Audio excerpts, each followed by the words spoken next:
By then, the work will have been approved. అప్పటికి పని ఆమోదించబడిపోయి ఉంటుంది.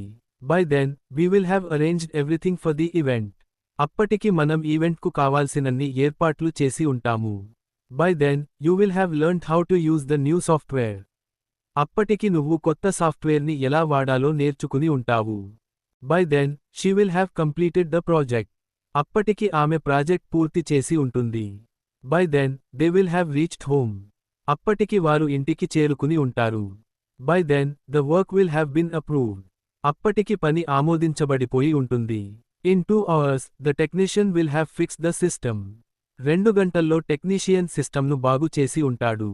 In 2 hours, the students will have submitted their assignments.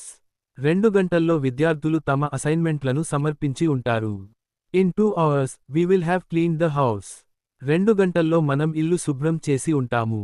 In 2 hours, I will have finished the report. 2 గంటల్లో నేను రిపోర్ట్ను పూర్తి చేసి ఉంటాను.